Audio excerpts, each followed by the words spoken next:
And we are live. Hello, everybody, and welcome to Forever Rugby on Forever Sports. It is a Monday afternoon, ladies and gentlemen. It's 1 o'clock. It is the lunchtime Rugby News live show. And we are about almost 24 hours to the dot to the announcement of the Springbok team that will take on Wales this weekend in the first Rugby World Cup match over in Europe. It is really the final sort of stretch that we now enter. Two more warm-up matches, and then it is time to hit France. And interesting news we'll talk a little bit about. Romain Intermac being ruled out of the World Cup, for example. Sel Abai getting some injuries. I suppose it's the kind of the warning as well that's going to come with these warm-up games with regards to, first of all, how important they are in terms of getting that match fitness, getting that fluidity, getting that momentum, but the risks involved as well in that injuries will always pop up. There are always brilliant players who do miss showpieces. Romain Intermac has become the latest one. And unfortunately, probably won't be the last.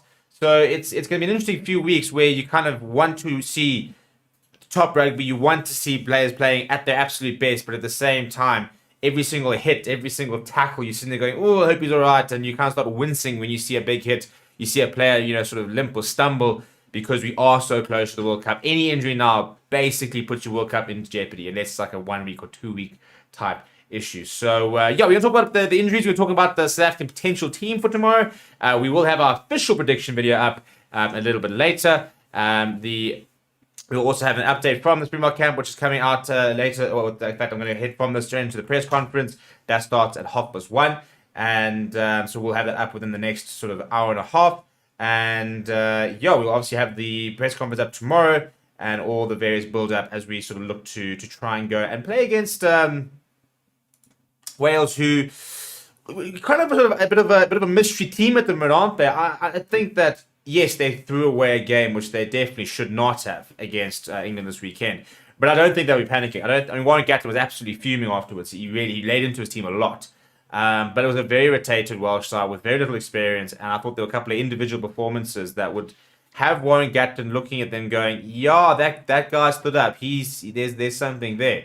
So hopefully that is the case, and we really need to see a good team slate for this weekend from Wales because we really need to start testing ourselves. And the title of the video is "No Excuses for the Springboks," and I think that's very important. We are now looking at final two games. We're looking at 160 minutes, and then we are into the World Cup, which means that the time for experimentation, the time for he's getting back to it, oh no, he's still getting back to full fitness is gone. Well, with the exception of Siya Kolisi and Jaden Hendrickson, everybody will be going into this weekend having played at least about 60 to 70 minutes of rugby so far for the Boks this season. And therefore there can be and Oxen Chair. And therefore there can be no excuses for players not to be up to standard, not to be up to speed. And we need to start seeing players start stepping up and start sort of just reaffirming why they've been picked for the World Cup, why they've been entrusted with carrying the South African banner and the South African the hopes of South Africa into the World Cup, which starts in, I'll tell you exactly, a whopping 25 days. It was 4 weeks last week. It'll be 3 weeks on Friday until the World Cup starts. So very, very cool to be into sort of the build-up. And as I said, now we are moving into those warm games. Now we also start stressing about the injuries. But a couple of the comments we had before, I've got a poll running in the comments saying, should Springboks go full strength versus Wales? And you kind of need to decide. You're probably going to go full strength for one of the two games here, and probably pretty strong for the other game. I personally would probably rotate more against New Zealand than I would against Wales. It sounds like New Zealand are going to do that themselves. And I also think 2 weeks after the World Cup, if there's a player who's playing really well, you don't need to worry about him, I wouldn't risk him against New Zealand. I would use that New Zealand game to get one or two players who maybe aren't up to speed getting into game time.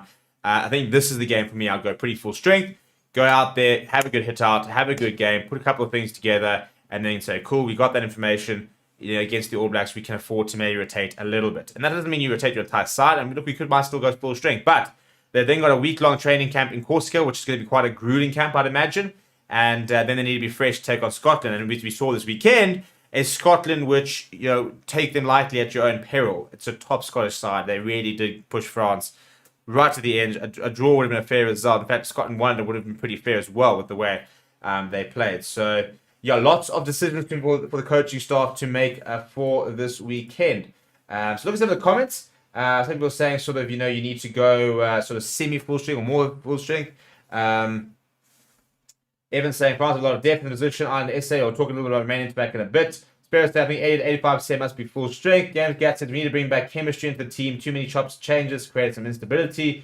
Do you think the combo is going to be Evan and Marvin, or Evan and Klein, or Evan and Sneeman? Well, it will not be Evan and Klein because they're both basically the same player in terms of they're playing what their roles. So you could see an Evan or Marvin, or you could see a Klein and Marvin, or you could see an Evan and Sneeman. Or I do think we'll continue to play Arthur Sneeman off the bench as much as we can.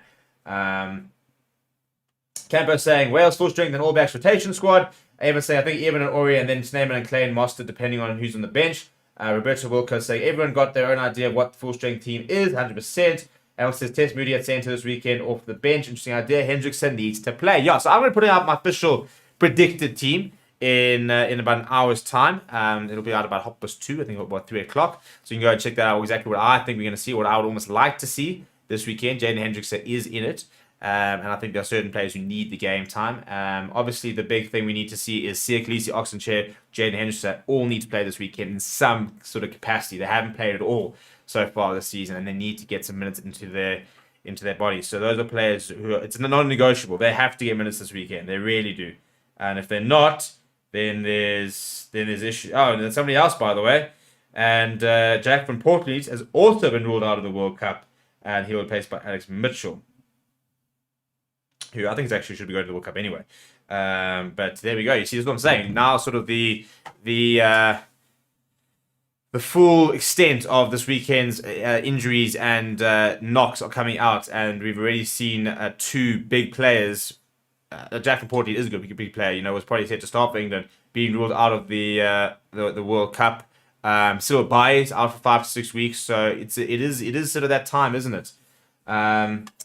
But Andrew says, James, will get a game time. Bert says, you pumping out good content. Thank you very much. Rumour has his name on it starting. And Ultra Sharpshooter says, can Arches name and play both 4 and 5? From what I've heard, Neil is viewing him more and more as a 5 for this World Cup, potentially playing getting onto the bench. Yeah, he can play both sides.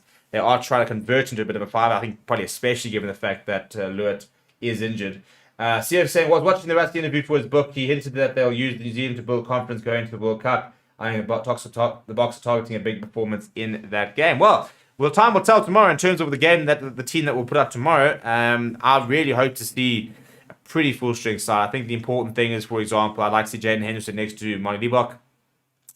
I'd like to see, in terms of wing combinations, if we're going to go with Kirtley and Chesney, for example, against Scotland, then go with them tomorrow. Go with Mapimpi and Kane and Moody against New Zealand if you have to, all the other way around. But for me, it's about seeing combinations playing together. So I think Jesse Creel obviously starts tomorrow and starts next week. Or starts this weekend and next week. And Arthur Centre needs as much game time as possible to sort of rekindle that relationship with Damon Delende as well as Andre Estes. Because Jesse Creel might have to play almost every single game. He probably will have to play basically every single game. He's become our only out-and-out outside centre. Loose trio, for example, combinations. I think Oxenchair, Bongi, Manami, France, Maherb. If we're going to try and reuse the combination, we probably need to start seeing it tomorrow. So lots of big decisions to be made. And I think tomorrow and next week obviously be the biggest sort of insight as regards to how we're going to cope without the Kanyam and how we're going to cope without Lord Diago in terms of who will play in the number 5 and whether we will see anybody besides Jesse Creel actually go and play in that 13. So there are a couple of things that need to be answered, but more importantly, it's about momentum, isn't it, at the end of the day? It's about final touches, and it's also about getting through these games. And the biggest problem with getting through these games is you can't go into a game with a warm-up match mentality, because that is when you get injured. You know, you've got to play every single test match like it's a test match. You start going in half-heartedly and you start worrying about getting injured, that's when you do get injured. But there have been a couple of injuries which are going to make a big difference. So let's talk about them, shall we? So this weekend we saw Jonathan Dante remain intermax by all substituted due to injury. There has been confirmation that Romain Intermac has done his ACL and he will be out of the World Cup. I mean, every other team besides France are probably signing a huge sigh of relief, but we've just lost one of the superstars of the tournament. You know, France number 10, charismatic type player, world-class player. The combination with DuPont is next level, and unfortunately, the tournament is going to be a lot poorer for no Romain Intermac. So all of a sudden, Mathieu Jalabert, who's not had a lot of game time in the French system of late, and that number 10 jersey is going to be basically probably get backed throughout the tournament. So all of a sudden, for example, Anton Dupont's become even more important. If they lose him, then I think that's that could be, I wouldn't say France's chance is gone, but that's a massive dent in their chances. But Cyril Baille being ruled out for apparently 5 to 6 weeks with a calf injury, that puts him in sort of very grey territory with regards to whether he will actually make any of the World Cup. And you're talking about one of the top loose heads in the world. So I think, genuinely, I think if there were about 5 or 6 players that France didn't want to lose, you'd put Romain Ntamack in that 5 or 6. You'd probably put Cyril Baille into that 6 as well, alongside like a Julien Marchand, Anton Dupont, and then maybe like a Gregory Aldrit or Thibaut Clement, for example, where he's playing at the moment. Not ideal for France at all. Also for England, Jack van Portley being ruled out. He's somebody who's gotten a lot of game time. I think was going to be back quite a lot come the World Cup. So Alex Mitchell has now been drafted in, but already we are seeing players dropping out of the World Cups. Last week, no Pollard, no Loic Diaga, now no Ntamack, no Van Portley, potentially no Cyril Baille. So we are also very much seeing the consequences of these warm-up games. And it's a difficult one, because everybody's saying, oh, well, you shouldn't be playing warm-up games. It's just injuries waiting to happen. But at the same time, you can't really go a month without playing rugby and then expect them to be a bang up to stand in the first game. So you do need to get playing time. I mean, for example, if you didn't have these warm-up games, the Northern Hemisphere sides wouldn't have played rugby for 4 or 5 months together. I mean, the last Six Nations game was in April? And all of a sudden, you're not going to be starting in September without any game time. So there was always going to have to be warm-up games. It's not an option not to have. Unfortunately, it does present the opportunity for injuries, because any game presents the opportunity for injuries. So some pretty big injuries so far, and hopefully we won't see too many more of those sort of standard or type of players, because, yes, as I said, from an opposition point of view, France is a lot less scary with no Romain Ntamack. But from a fan point of view, even if you're an opposition fan point of view, you want to see the best players at the end of the day. If I got tickets to go watch France in the World Cup, I'm thinking, oh my goodness, I'm going to see that Dupont, Ntamack, I'm going to see Cyril Baille, I'm going to see, these are the names that draw people to stadiums. So we don't want the best players not making the World Cups, because that's what we pay the big money for. We want to see the best players in the world. That's why the World Cup is so exciting. So it's a massive blow for Ntamack, both from a tournament showpiece point of view as well as from France itself. Other injuries, I think Scotland were pretty good. I don't think they had too many injuries that they need to worry about. Dewey Lake for Wales, I think, was a bit of a concern. So interested to see what the diagnosis is on him. But I don't think too many other major injuries across the weekend from what I remember. So Evan's saying, Christian said we need our match day 23 to play these 2 games together and get some cohesion for the Scotland game. Can Pimpy play 13? No, he can't. Has never, so would never. Campo said, wouldn't be surprised if we get Dale Anderson game time at 13 against Wales and New Zealand. Yeah, I also wouldn't be surprised if one of the games he does start at 13. I think that's a pretty good shot. I would say, Ntamack big perk for the World Cup. I don't think we should experiment 13 this late. Yeah, that's why I think Dale Anderson will get some game time at 13, because he has played there previously. And he will need to get some game time in case things go wrong. Ultimate Sharpshooter says, we have to give credit to Nino Bach here. His clarity with injuries might be our saving grace. One of the reasons BOKS did so well in 2019 was because of fairly few injuries. When do we find out about Farrell? I haven't actually had anything from World Rugby about Owen Farrell. I mean, I imagine it'll be sometime this week. He probably should be having a hearing tomorrow. I'm seeing the last disciplinary update was the 12th of August, so there has been no disciplinary update so far since then. I might imagine that he'll have a trial tomorrow, or see a hearing tomorrow, and we should hopefully have a sentence by the end of the week. So MC says 10 dropping like flies. Yeah, literally. I mean, no Pollard, potentially. No Ntamack. Well, no, at this stage, no Pollard, no Ntamack. And no Owen Farrell, potentially, if he gets a 5 to 6 week ban. So you're talking about 3 potential top 5 flyers that we're going to be at the World Cup, not playing already. So all of a sudden, your Richie Mwanga's, Johnny Sexton, kind of sort of stand alone, and Finn Russell as the best of them. Yes, I said it. But fly halves are all of a sudden chopping a little bit. Monsieur says the Chasing Devils going to be premiere on Supersport in December 2023. I think it'll take a bit longer than that to edit, but I like the enthusiasm. Roberto saying, do you think we'll get a 6-2 split? I do actually have a funny. Actually, I don't know. Actually, the problem is, I think given the fact that we had a couple of injuries and we might need more game time on different players, could go with a 5-3 so that we could try and get different players into game time, different positions. I'm not entirely sure. I just read a headline about Lurid. What is the minor heart condition? Yeah, so there's been no clarity about it. The BOKS management very much will not speak about it. They said that, from a privacy perspective, they're not going to say anything about it. Report came out yesterday with an article saying that apparently he's been diagnosed with a minor heart condition, which could take, I think it's up to 6 weeks to heal. But the issue is that he can't even walk at like a full pace at the moment. He really has to scale everything back. So if that's the case, there will be no World Cup for Leo Diago. If he's not going to be able to walk, let alone run, let alone train for the next 3 to 4 weeks, he's never going to make a World Cup. So, yeah, I think we'll have to wait and see and find out exactly what it is. And it's difficult because you don't want to disclose people's conditions, but at the same time, you're sitting there asking, well, why isn't the player being picked? What situation is? So there will have to be some sort of update.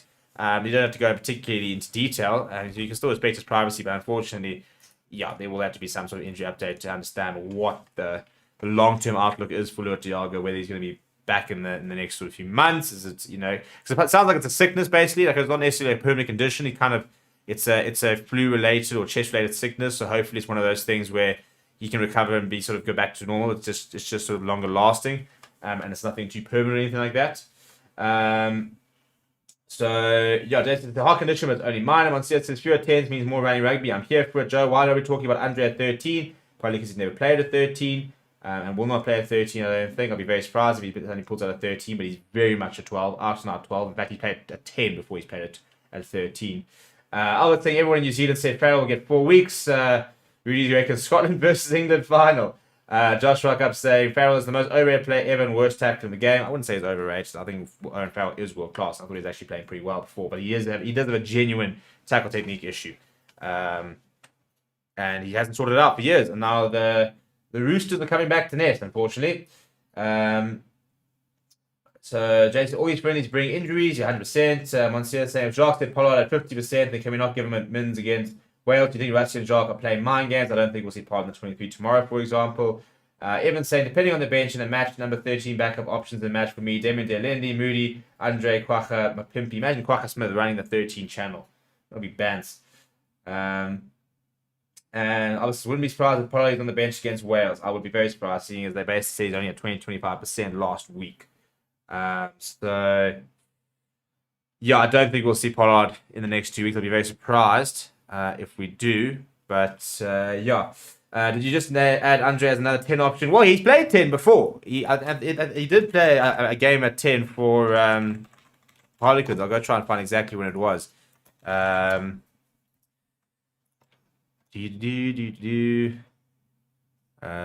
it last season? When did he play? I'm sure there was a couple of games at 10. I think it was the season before. I'm sure we played a game or two at 10. Or we had to slot in at 10 or we had a call or something. Either way, at one stage, he was very much running at a 10 channel. But if you look at his career, he has never, ever played at 10. I mean, at 13. So if you go to his, 12, 14 on the wing, yeah, for Sharks back in 14-15. But every single year he's been at 12. Never ever played 13. So, yeah, not an option at 13 at the end of the day. Inside 10 and outside 10 are very different. As I said, and that's what some people sort of identified. In many ways, outside 10 is a lot more comparable to wing, for example, in terms of the type of players and sort of your role. That's why a lot of inside 10s can play at 10, for example. Those probably more close related. Just because they're both called centers doesn't mean that they are the same. It's a bit like tight end and loose head prop. They're incredibly different positions. Yes, some players can make the switch. Trevor Nikani is probably one of the best, if not the best, switch props in the world in terms of being equally as good at loose head as tight head, but it's incredibly difficult to make the switch. Same thing about a 4 and 5 lock. Some players can, and do, and it's not massively different playing at 4 or 5, but there is a difference. There is definitely a big difference, and you can't just sort of decide, well, some guys are 4, but we need somebody to play at 5, so therefore, we can just play Jean-Claude at 5, who's never played there before. Your defense duties are different. You've got a whole different line-out expectations, stuff like that. It's like playing on the different flanks, for example, in certain systems can be very different. So, even left wing and right wing are very different. Right wing, you have to defend more. Left wing, you're an out-and-out finisher. So whilst things can be called the same thing and it can be quite similar, there's also a lot of positions which are very different in terms of the way you play. But Spirit saying, well, if Pollard wants any chance of making the World Cup through an injury, then he needs to play both games. Well, the problem is, and I think Jacques Box hit the nail right on the head. He basically said, how do you think Monty and Damien feel right now, being named as the two fly halves by the coaching staff, and everybody's talking about Pollard, and everybody's sitting there saying, well, if he's going to play in the World Cup, he has to play these 2 games. By virtue of him not being named in the squad means that they back these 2 players. Unless there's an injury, the idea is that Pollard will not play in the World Cup because he's not ready. As a result, you need to back them more than Pollard. Monty Box only had 3 test starts in his career. He's going to be on the starting test 10 at Rugby World Cup. So, do you use 2 warm-up games to give on Pollard a chance for some minutes, or do you use these games to put 160 minutes into Monty Box at 10 so that he's got as much possible preparation into himself for the World Cup? And that's for me where I'll be putting my I'll be sitting there saying, right, Monty Box is going to be our number 1 10 for the World Cup, which I'm happy with, but now we just put as many minutes to him as possible. Get him as many kicks as possible. Get him as many high-pressure situations. Get him used to the flow. Play him against the Wales in European conditions. Play him against in New Zealand in English conditions. Just give him different tests so that he's as ready as possible. We've got to make sure the players we got are as ready as possible. Not worry about a player might be able to play sometime along the way. Albert saying New Zealand also one injury away from disaster. What is the depth like at 10 for France? Well, it'll be Mathieu Jalabert who will probably play there. If not him, I reckon they'd probably go with Dupont, who can play at 10. He's just such a good player. He can kind of play anywhere, isn't he? But Monty says, surely Pollard gets minutes against Wales. You surely wouldn't risk him against New Zealand the week ahead of the Rugby World Cup. Well, you're not risking him at all, really, because I don't think he should be playing at all. If he had a chance playing in the World Cup, he should have been named in the squad. But virtually not being named in the squad means he shouldn't be even thinking about it, because basically we've just decided, right, he's not going to make it. CS, the little concern about Willem still loaded for his World Cup. His role is one where he'll start at bench pretty much every game. Pray the dude stays healthy. Yeah, he's incredibly important. It's interesting how he's one of the most important players in the squad, and yet we might only start 1 or 2 games. His role is not to start, but he has to be available for every game because he is so important to the system. We lose Damien Willemse, we've lost our utility back that allows the 6-2 split. There's nobody else really that can come in. Maybe, you could go with him. No, you can't really.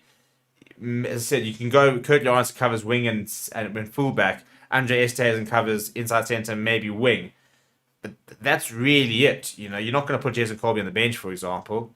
So David Williams is the only player these days. Maybe Jesse Creel, because he can play at outside centre, he can play on the wing, and at a stretch maybe he can play at fullback. But he hasn't played at fullback for 4 or 5 years. So Williams is the only reason we can play a 6-2 split at the moment. Brad says, but Box is definitely moving on without Pollard. Once Taylor said back money, he will come right. Earlier say, Steve, question with current 23, what do you think our chances are? I think if we pitch up when we need to, we can win the World Cup. I thoroughly believe that. I made a video and put it on my first channel, and I said, I look at that squad and I still think it could be a World Cup winning squad.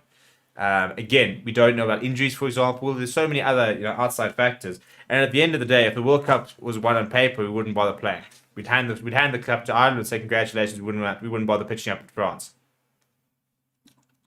World Cups are not won on paper; they're won on the field, and that means that the teams, there are upsets. The team that's supposed to win doesn't always win. We weren't supposed to win 2019. We won 2019, so I don't think we're going in as favourites. I don't think any other team are taking us lightly. All the All Blacks fans, Irish fans, even French fans have been in the comments saying we're not writing off the Box. We know how good they are. In fact, it actually seems to be a lot of the Box supporters who are kind of saying, no, I don't think we can do it. All the other team supporters are sitting there saying, no, we worry about that side. We look at that side and we think, shit, if that side rocks up, we're going to struggle.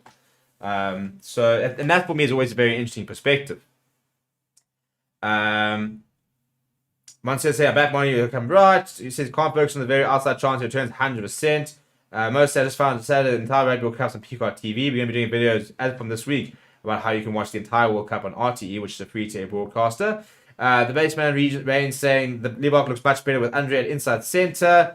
Bjorn says Money kicking out of hand behind the pressure and off the tee. is, I think, absolutely fine. I think, he said you're always gonna have the odd bad game, but Monty Liebach has also won the URC. So I saw a comment on the channel earlier, and it was saying, well, we all know he buckles under pressure, and for me, that is the most throwaway, nonsensical type of comment, because this is a man who, in the last 15 months, has won 2 URC quarterfinals, 2 URC semifinals, and a URC final. In the URC, he's lost 1 out of 6 playoff games.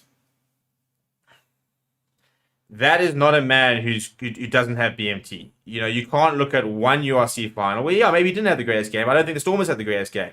You can't look at just this URC and this final and decide, oh no, he doesn't have BMT. Go back a year ago. You were talking about a guy who slotted a penalty to get to the final. And slotted a high pressure kick and operated in that final last year to help them win the URC. So the suggestion that he doesn't have BMT, I think, is misplaced. I think he's like any other player who can have good games and bad games, and maybe he didn't have his best game in the URC final, but he's shown it many times in high pressure situations that he's got what it takes to be a number 10. And at the end of the day, the kicking is a concern. It is a concern. He hasn't kicked phenomenally off the tee, but we know he can kick off the tee, and hopefully that is something that has been practiced a lot. Assuming he is going to kick off the tee, and whether they might not go to Faf de Klerk, for example, who's in the last year kicked very well for the BOKS, actually, when he has had to. Roberto says, agree, Damien is a pivotal fly up inside centre and full back. We got some real firepower out wide with Kirk Buchanan and Colby. Mark saying, BOKS have a chance to win for sure. I'm Irish. There we go. Rudy saying, Andre's played 10 when Marcus Smith was out and when he was called up for the Six Nations. I also didn't seem to remember that happening. Shopshoe said, yep, Marnie has gone through so much to be jumping from team to team, and when he finally get his chance, Stormers, he shows talent. That she shows the kind of person he is, 100%. Brad saying, I think Rusty uses the underdog strategy to very good effect. Right, so that's kind of pretty much enough about the BOKS. We've got 3 minutes, and then I need to get into a BOKS press conference. So big injury blow to France there, with no remain Intermac. I think Cyril Baye is as big of a potential loss as well. Probably is one of the best, if not the best, loose head prop in the world, and all of a sudden he's looking about 5 to 6 weeks out. So France actually haven't named their squad for the World Cup, so it'll be interesting to see if they do name Cyril Baye there, or if they just decide not to bother. In terms of the forecast for the week, just in closing, tomorrow the pre-mock announcement is about 2 o'clock. We will be live, of course, as we always are. We'll have the press conference up as well. Wednesday we will then obviously have have a look back at the squad and stuff. Thursday we'll have a fan forum, and then this weekend we'll be live for about 4 games or a 7-nation series. We'll have press conferences up every single day coming out of the BOK camp. So rest assured we will keep you guys as updated as possible. And if you have any other questions, put them in the comments of the video, and we'll try and get to them at the live show tomorrow. But apart from that, we're going to wrap up there so I can get myself into the Springbok press conference. Please do smash like on the video. Subscribe to the channel if you are new. Thank you for joining me. Last couple of comments before I go. Bengu saying, you're underplaying, we live our kicking. We are a set piece and points team. If we don't have a trustworthy kicker, I will worry. Again, Faf de Klerk, I think, has kicked at 86% for the BOKS in the last year. So if he's the one that can do it, he's the one that can do it. Whitwise says we need to find our best 23 urgently. That's why we must go perceived best against Wales. And Mo saying, when I was watching that France match, I could tell his max injury was serious by the look on his face on the bench. Daniel saying, I tried Colby at fullback. Christian saying, you're a legend. Thank you very much. Thank you very much, everybody. We will see you guys tomorrow for the BOK announcement, and I'll have my prediction video up very shortly, and we'll also have how to watch video for this game, because you can watch it on the free-to-air broadcaster this weekend. That'll be up on Wednesday. Keep well, keep safe, and I'll see you guys all tomorrow.